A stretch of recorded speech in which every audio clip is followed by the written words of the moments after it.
এই যে বন্ধুরা দেখতে পাচ্ছ, এই ছাগলগুলা মনসা পূজার জন্য আনা আছে। মনসা পূজার মানসিক করার কথা। আর মানসিক মানেই হলো বলিদান।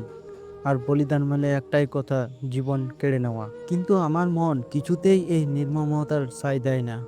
কারণ এরা তো কোনো অপরাধ করেনি, এরা কারোর ক্ষতিও করেনি, কিছু চায়ও না। শুধু একটু খেতে চাই, ঘাসে ঘুমোতে চাই, শান্তিতে বাঁচতে চাই। তাহলে কেন সমাজে এদের জীবন কেড়ে নেওয়া হয়?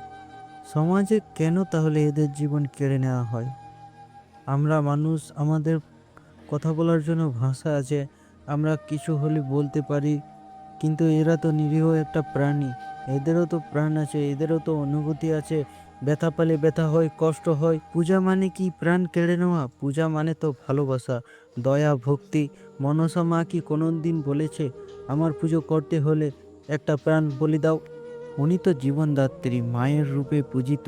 তাহলে কেন একটি জীবন্ত প্রাণকে গলায় দড়ি বেঁধে জোর করে মৃত্যুর দিকে ঠেলে দেই? আমার চোখের সামনে আর একটি প্রাণ নিঃশব্দে কাঁদতে কাঁদতে মারা যাক, আমি চাই না। এরা যদি কথা বলতে পারতো তাহলে হয়তো শুধু একটাই কথা বলতো, আমাকে বাঁচতে দাও, আমিও বাঁচতে চাই।